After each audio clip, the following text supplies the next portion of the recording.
Yo quiero que comencemos leyendo la primera carta a los Corintios en el capítulo 15, especialmente teniendo como sentido lo que estuvimos aprendiendo la semana pasada relacionado con ese propósito de la Biblia, ¿no? Y dice la Escritura, en el nombre del Padre, voy a leer desde el 1 hasta el 11. En nombre del Padre, del Hijo y del Espíritu Santo. Hermanos, ahora quiero que recuerden la buena noticia de salvación que les anuncié. Han aceptado ese mensaje y están firmes en él. Es el mensaje que los salva si siguen creyendo en lo que les anuncié. Si no, habrán creído en vano.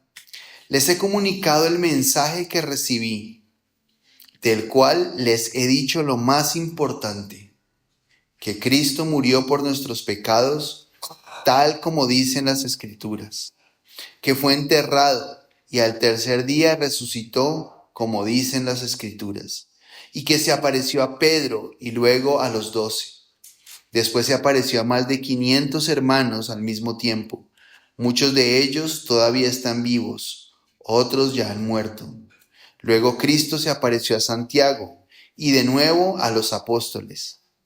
Por último, se me apareció a mí. Conmigo fue diferente, como a un bebé nacido a destiempo, porque soy el menos importante de los apóstoles y ni siquiera merezco ser llamado apóstol, porque perseguía a la iglesia de Dios. Pero lo soy porque Dios fue bondadoso conmigo y esa bondad no ha sido desperdiciada. He trabajado más duro que el resto de los apóstoles, aunque en realidad no he sido yo el que ha trabajado, sino la bondad de Dios que está conmigo.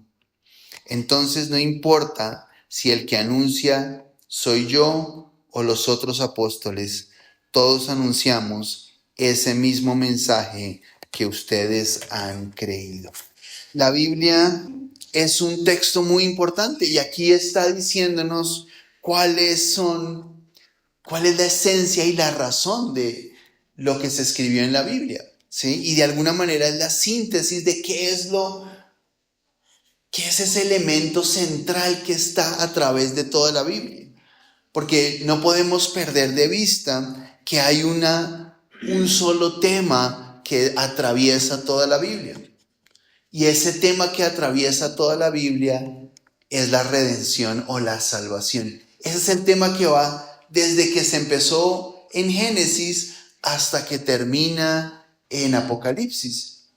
Desde que ese comienzo allá del Tanakh hasta los escritos de los apóstoles, como veíamos en el video.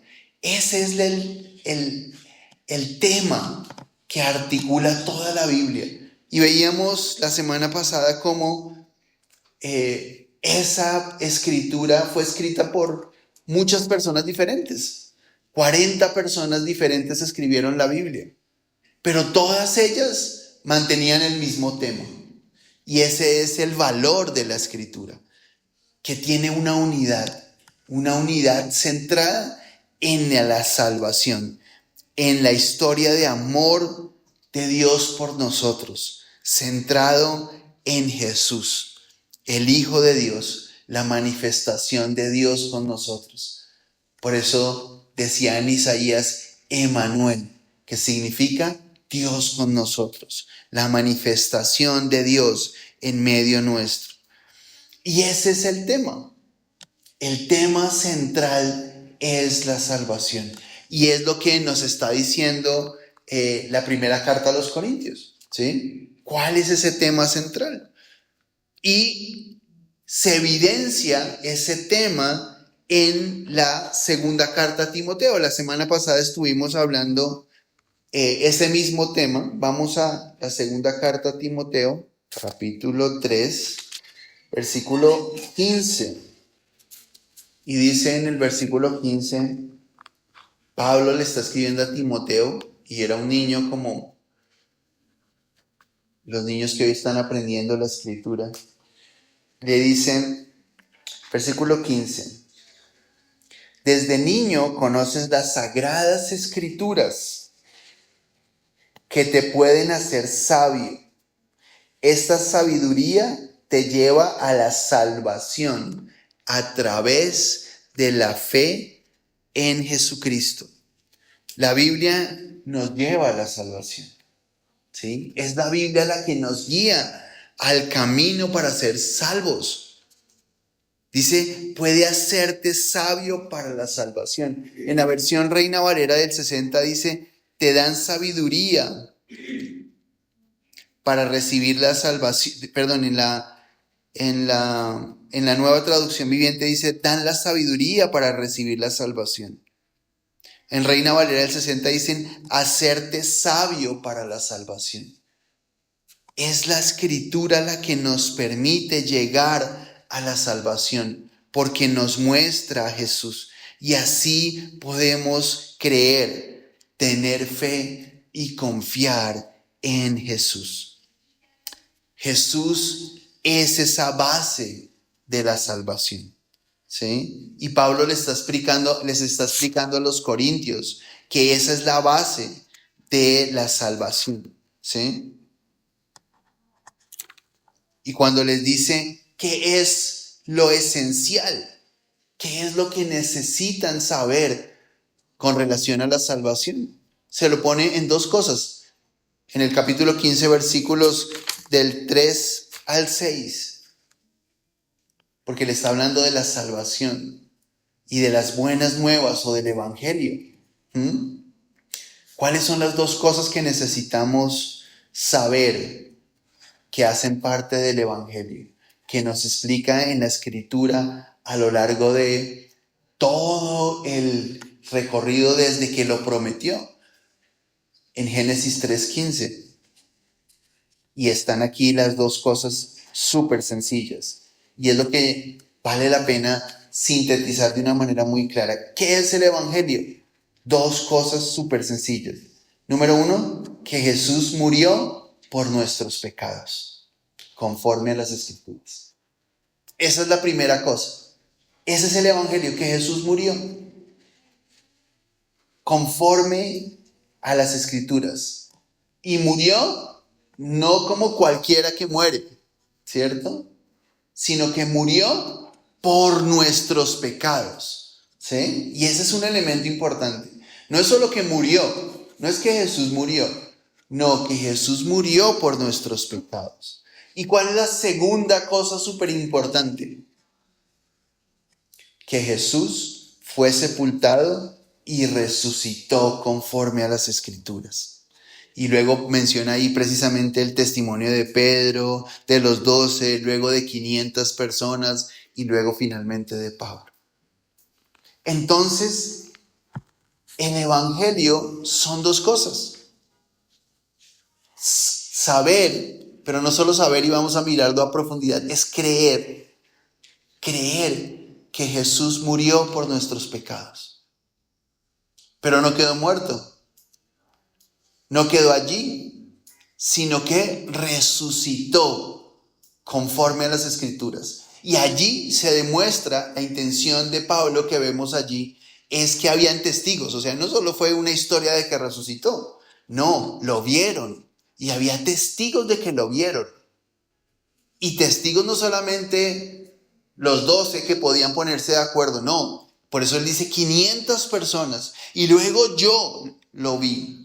¿Sí? Porque a mí se me apareció. Cuando uno estudia el libro de los Hechos de los Apóstoles y mira con detalle las predicaciones de Pedro al principio, ¿sí? Porque Hechos, lo que vemos en el libro de Hechos son 3 grandes predicaciones de Pedro y luego 3 grandes predicaciones de Pablo cuando hace su defensa. Y en esos elementos, en esos discursos, tanto de Pedro como de Pablo, lo que es reiterativo es que Jesús murió y que resucitó. Y ese es el mensaje de salvación. Realmente lo que nosotros tenemos que predicar es eso, es a Jesús, Es la muerte de Jesús y la resurrección de Jesús. Y ahí lo está poniendo Pablo en la primera carta a los Corintios en el capítulo 15. Así de sencillo es el Evangelio. Así de simple es el Evangelio. Es creer en Jesús. Y ojo que estoy diciendo creer. No estoy diciendo saber que Jesús murió y que resucitó. Mucha gente sabe que Jesús murió y resucitó. Y eso no los hace que alcancen la salvación. Porque no es suficiente saber. Y conocemos gente que sabe. Necesitamos creer. Creer en que Jesús murió por mí, por mis pecados. Por eso dice por nuestros pecados. Lo que yo necesito saber es que Jesús murió por mí para perdonar mis pecados y salvarme de la condenación eterna. Él murió. Él llevó el castigo que yo me merecía. Y podemos pensar, incluso por mucho tiempo lo sabíamos. ¿Cuántas Semanas Santas hemos pasado y hemos visto, cierto? ¿Cuántos? Y sabemos, sí que murió. ¿Cuántas películas han mostrado que Jesús murió? Sí, y luego que resucitó. Pero no es suficiente saberlo. Necesitamos creerlo.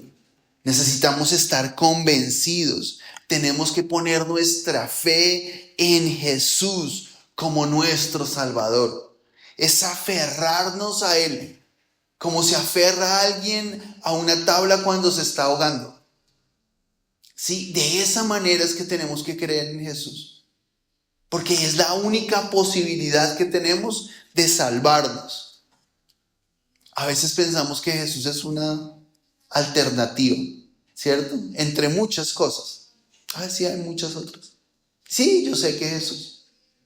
Pero tenemos que llegar al punto en que yo tengo que aferrarme a Jesús, creer en lo que hizo Jesús como mi única opción, mi única alternativa. No tengo más, porque Él es la única manera de llegar al Padre.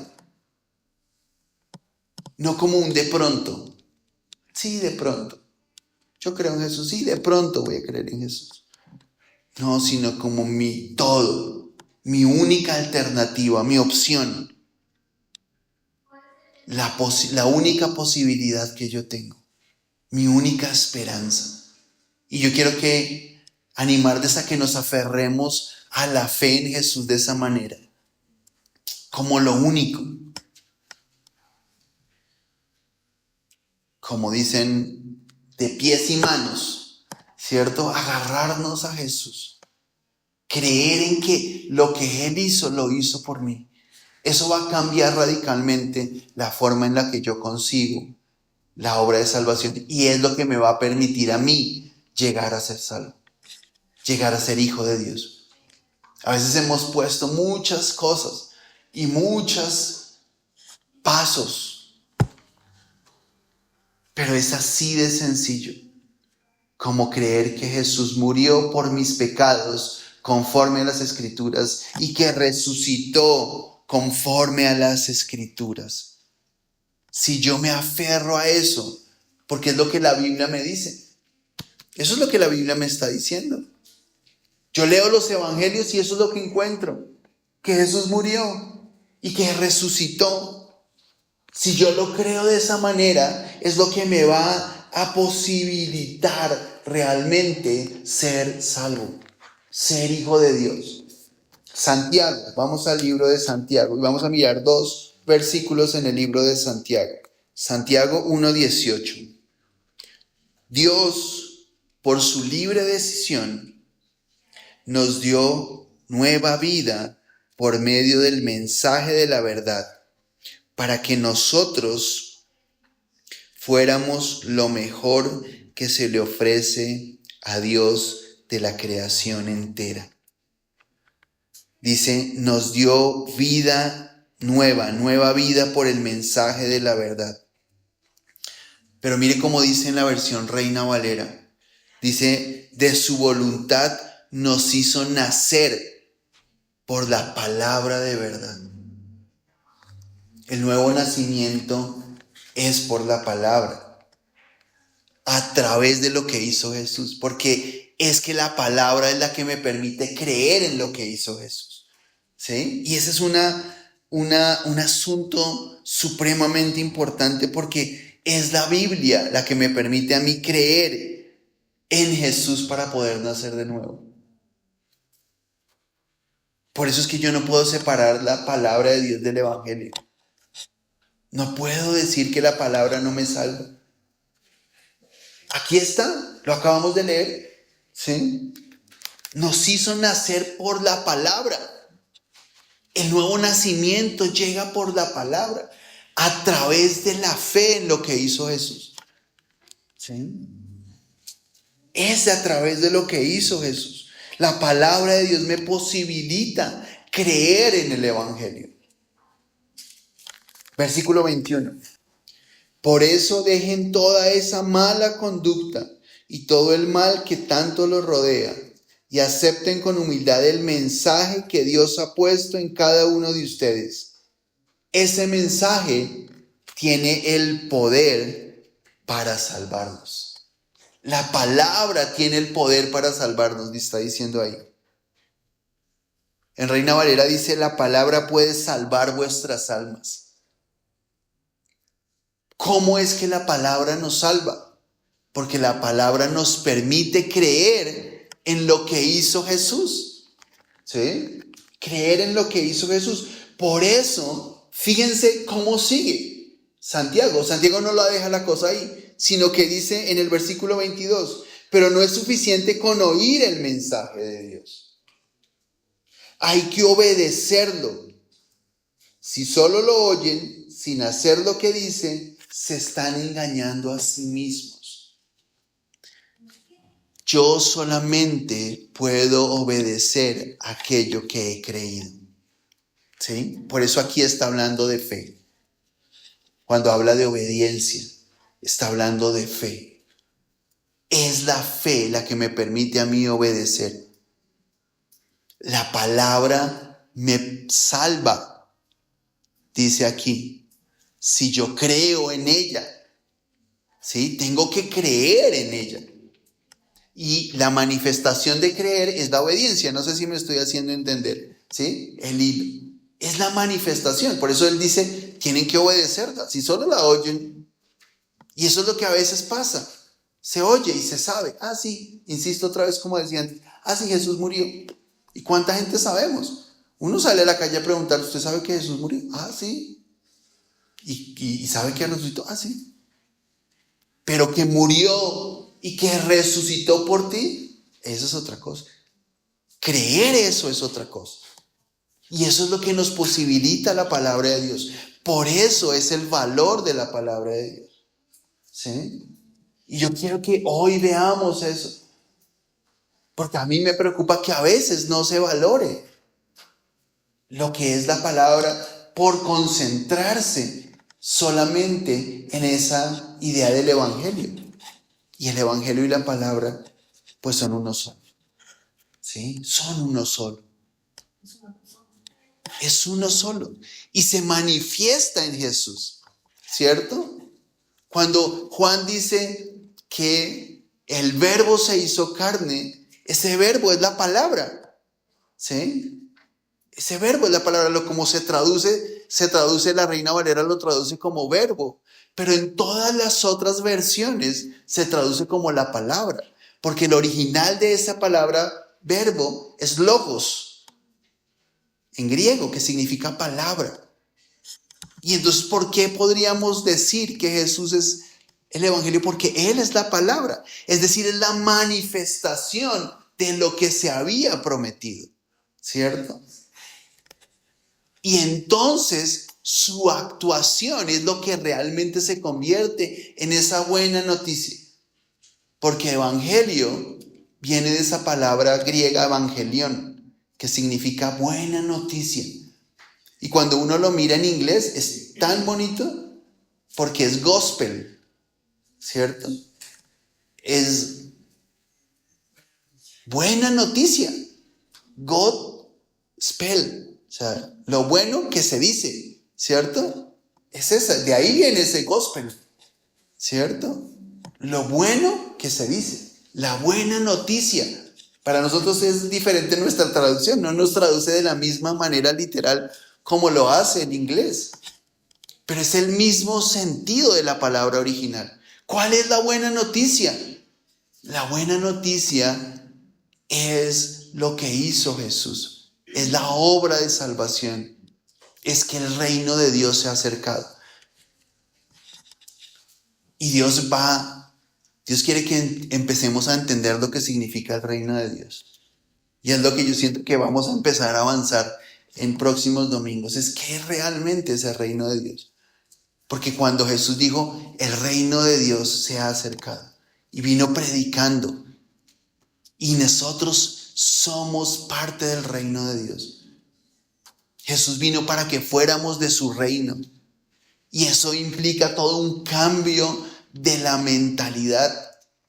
El reino de Dios es otro reino diferente, y tiene incluso otras leyes completamente diferentes, otra lógica completamente diferente. Y ese es el reino al que nosotros estamos llamados, el reino de Dios. Entonces, la Biblia no es solo información, la Biblia no es solo saber, la Biblia no es solo conocimiento. No, la Biblia es la verdad exhalada por Dios. Aprendíamos la semana pasada, ¿cierto? Cuando dice inspirada por Dios, es exhalada. La respiración misma de Dios viene de Él. Él es el autor que le dio sentido a eso que está aquí escrito. Y ese es el valor de la escritura. Y por eso necesitamos nosotros asegurarnos de realmente querer, valorar, amar la escritura. ¿Sí? La Biblia dice que no es solamente información, no es solo saber muchas cosas, porque dice que la letra, el conocimiento, mata, pero el espíritu vivifica. ¿Sí? Esa es la Biblia. La Biblia no es información, solamente cosas para saber. La Biblia tampoco es un amuleto de la buena suerte. ¿Sí? Y lo decíamos la vez pasada que lo cargábamos. ¿Sí? No es tenerlo abierta en el Salmo 91 para que nos irradie la protección. Así. Salga de allí la protección. No es. Tampoco es una lista personal de promesas. ¿Qué me quiere hablar Dios hoy? Sí.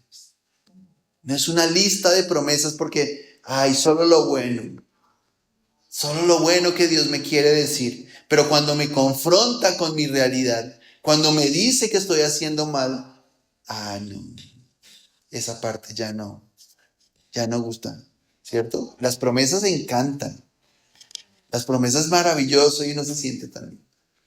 Pero por eso decíamos que la Biblia, además de enseñarnos, nos redarguye. ¿Y qué es redarguir? Mostrarnos lo que está mal. Mostrarnos como un espejo que nos muestra lo que está mal. Y uno se pueda arreglar, ¿cierto? Yo siempre ando despeinado. Sí. Y alguien una vez me dijo, sí, una persona me dijo que lo conoce, sí, sí, uno que anda así como con aquí, alborotado aquí. Uno de barbita que tiene alborotado. Sí, sí, ese soy yo. Sí. Que no tiene espejo para verse, porque la palabra es ese espejo que nos permite vernos allí para ver que está mal, pero no para seguir así. ¿Sí? No es para seguir así. Por eso dice que nos corrige. Y veíamos que esa corrección es enderezar lo que está torcido. Esa es la corrección. Y también nos instruye, nos muestra cómo vivir para agradar a Dios. Hay una cosa preciosa a través de toda la Escritura y que precisamente manifiesta el carácter de Dios. Y es que Dios no se rinde con nosotros. Sí, Dios no se rinde. Cualquiera de nosotros ya se habría rendido. Dios no se rinde. Y es lo que nos muestra. La Escritura es la palabra de Dios viva. Y esa es la diferencia con cualquier otro libro, escrito por cualquier otra persona. Es que la palabra de Dios es un libro vivo que además produce vida. Hebreos 4:12. La palabra de Dios vive, es poderosa y es más cortante que cualquier espada de dos filos. Penetra tan profundo que divide el alma y el espíritu, las coyunturas y los huesos, y juzga los pensamientos y sentimientos de nuestro corazón. No hay nada creado en el mundo que se pueda esconder de Dios. Todo está desnudo y expuesto a su vista. Es a Él a quien tendremos que rendirle cuentas de nuestra vida. Y aquí nos está diciendo la Escritura de ella misma. Y en la versión Reina Valera dice, la palabra de Dios es viva y eficaz. Y aquí dice, la palabra de Dios vive. No solo está viva, vive. Es un libro vivo. ¿Sí? ¿Por qué es vivo? Porque proviene directamente de Dios. Porque fue exhalada por Dios, inspirada por Dios. Y además, la Biblia produce vida. ¿Sí? Ese es el punto clave de por qué la Biblia es un libro vivo. Juan 6:63. Y estas son palabras de Jesús. El Espíritu es el que da vida. El cuerpo no tiene nada que ver en eso. Las palabras que les he dicho vienen del Espíritu y por lo tanto dan vida. Y las palabras que yo les he hablado son espíritu y son vida, dice en Reina Valera del 60. ¿Sí? La palabra da vida y las palabras de Jesús son vida. Cuando ellos estaban allá preocupados, en este mismo hilo de la historia, ellos estaban preocupados por la enseñanza de Jesús tan dura. Y entonces Jesús les dice, la gente se estaba quejando. Y entonces les dice, Jesús, ¿ustedes también se quieren ir? Porque algunos ya se habían ido. Y les dice a los discípulos, ¿ustedes también se quieren ir? Versículo 67 de ese mismo pasaje. Y el 66 lo que les estaba diciendo, esa fue la razón por la que muchos de sus seguidores lo abandonaron y no lo siguieron más. Entonces Jesús les dijo a los 12, ¿ustedes también se quieren ir? Simón Pedro le contestó, Señor, ¿a quién iríamos? Tú tienes palabras que dan vida eterna. Señor, ¿a quién iremos? Dijo Pedro. Solo tú tienes palabras que dan vida.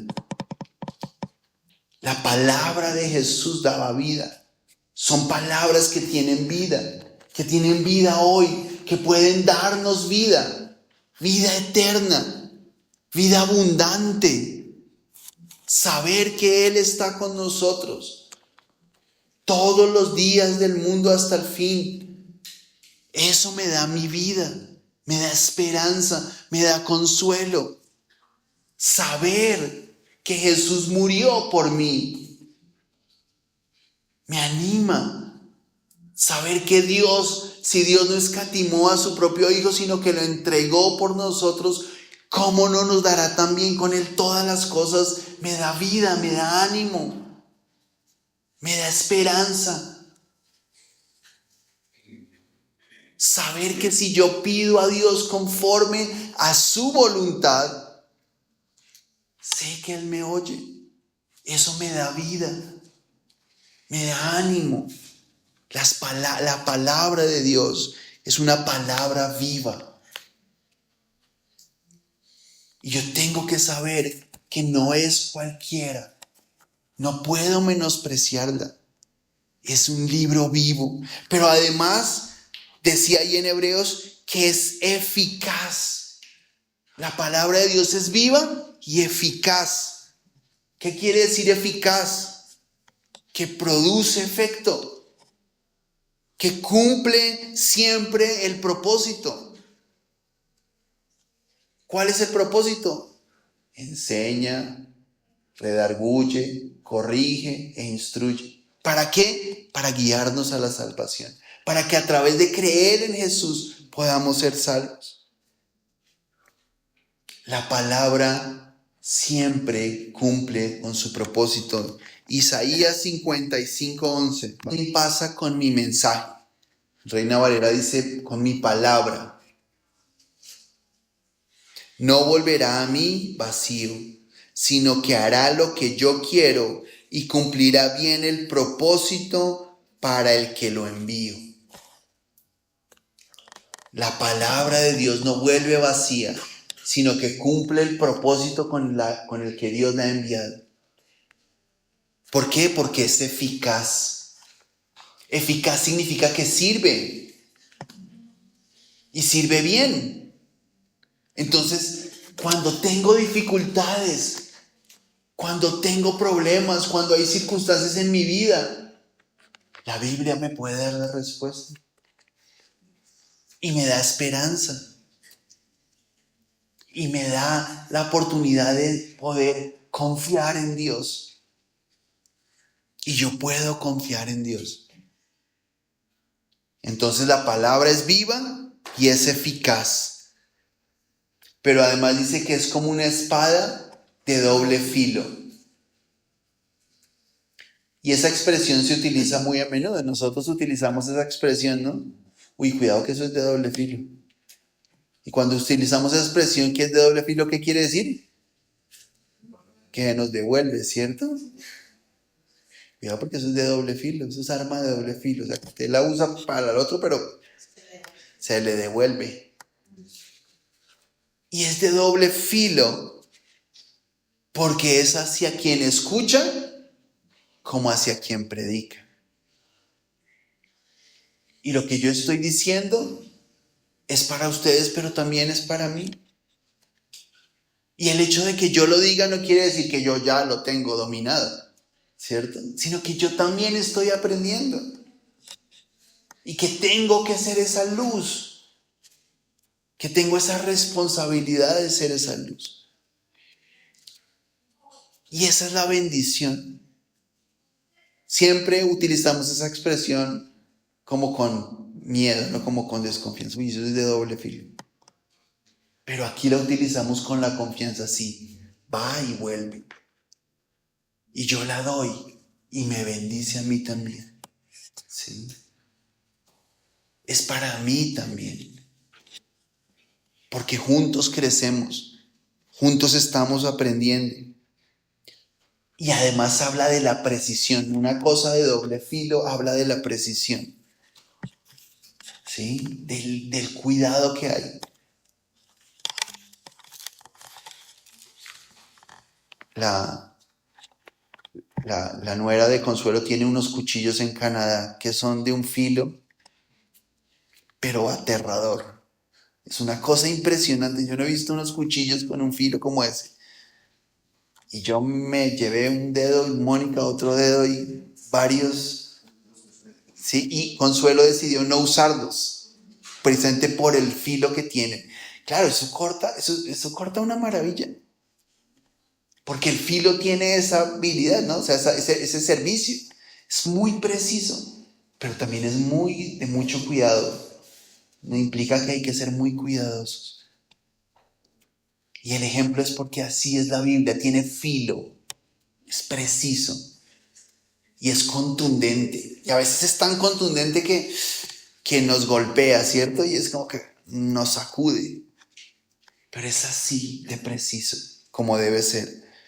Y por ese filo tan grande dice que penetra hasta partir el alma y el espíritu.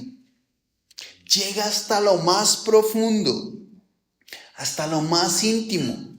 Dice que penetra hasta las coyunturas y los tuétanos.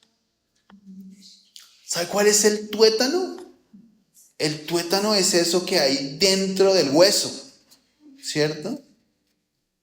Hay gente que le gusta comer eso que está dentro de los huesos. ¿Sí? Y eso tiene una sustancia y chupan dentro del hueso. Que eso es lo más profundo de la persona, del animal. El tuétano, eso es allá. ¿Sí?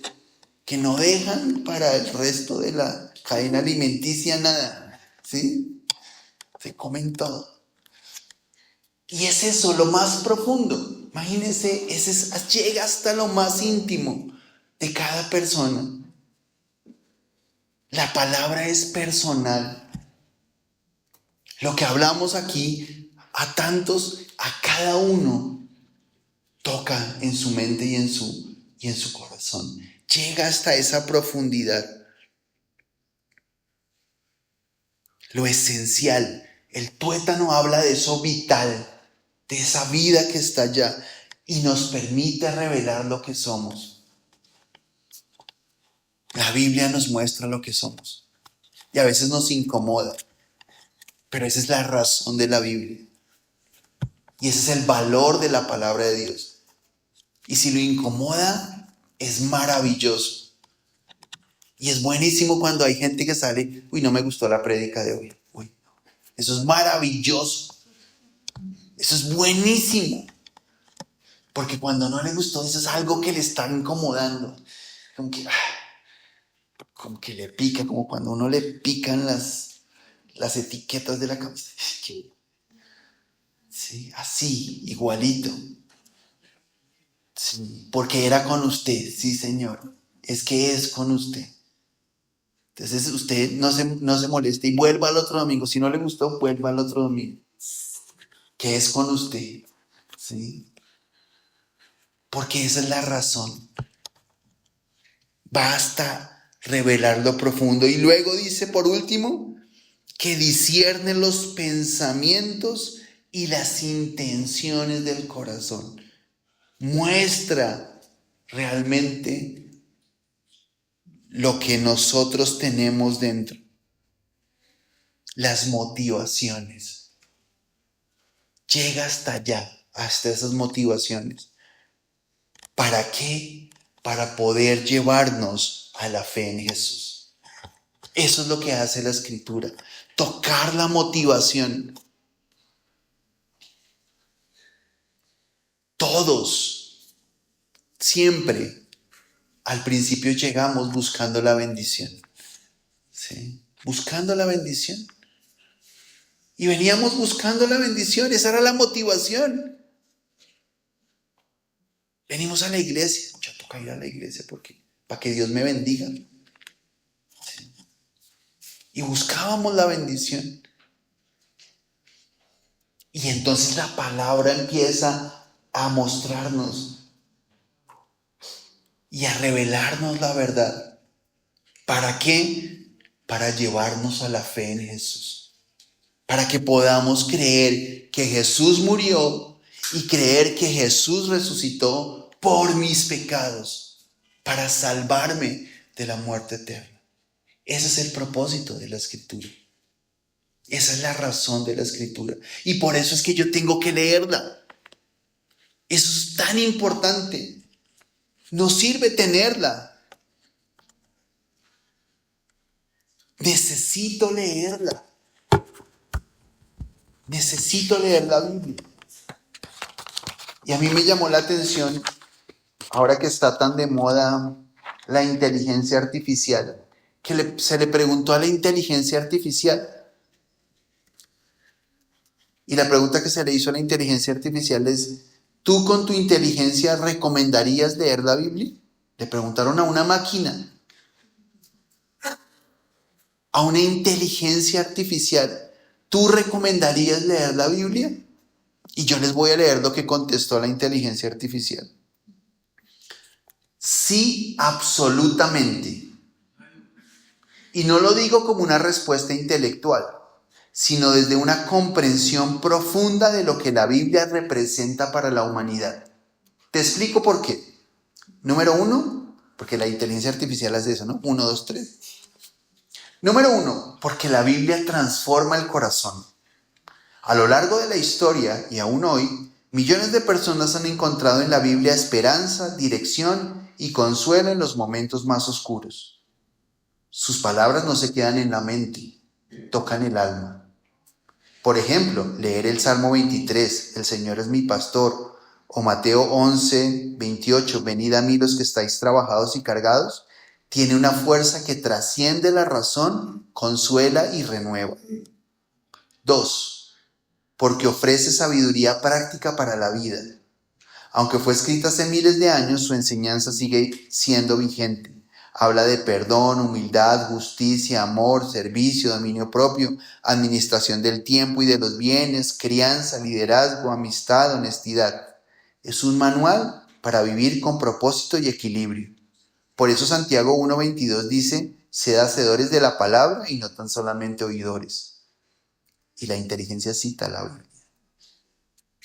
Porque revela el plan de Dios para la humanidad. Más que un libro de normas, la Biblia es una historia de amor redentor.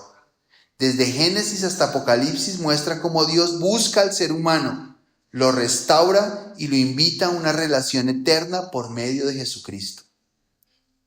4. Porque fortalece la fe y da esperanza. En un mundo lleno de incertidumbres, la Biblia es un ancla firme. Romanos 15:4 dice, todo lo que se escribió en el pasado se escribió para nuestra enseñanza, para que por la paciencia y el consuelo de las Escrituras tengamos esperanza. Leerla con fe da paz interior y perspectiva eterna. 5. Porque te conecta con el Dios vivo. A diferencia de cualquier otro libro, la Biblia no solo se lee, se encuentra a alguien en ella. Jesús dijo en Juan 5:39, escudriñad las Escrituras, ellas son las que dan testimonio de mí. Leer la Biblia con un corazón abierto es tener un encuentro con Cristo mismo. En resumen, sí recomiendo leer la Biblia, no solo como ejercicio espiritual, sino como una fuente inagotable de verdad, sabiduría y amor. Leerla con mente abierta y corazón dispuesto puede cambiar la mente, puede cambiar la manera de pensar, sentir y vivir. Muchos libros te informan, pero solo la Biblia te transforma. Qué impresionante. Yo cuando me lo encontré quedé impresionado. Si la inteligencia artificial nos da 5 razones y nos recomienda leer la Biblia, ¿cuánto más nosotros que conocemos la verdad, que conocemos a Dios, tenemos que leer la Biblia? Y debemos leerla a menudo, procurar leerla. Yo no les digo cuánto lean, pero lean algo de la Escritura cada día. Así sea un poquito, empiece con un poquito. Pero cada día vaya leyendo la Escritura, porque es la oportunidad que tenemos de creer. La fe es por el oír y el oír por la palabra de Dios. Por eso necesitamos la palabra de Dios, para que nuestra fe crezca, para que nuestra fe sea fortalecida, para que podamos creer en que Jesús murió y resucitó conforme a las Escrituras. Que el Señor nos ayude este día a realmente valorar la Escritura, nos ayude a amar la Escritura, nos ayude a leer la Escritura, pero sobre todo a vivir la Escritura.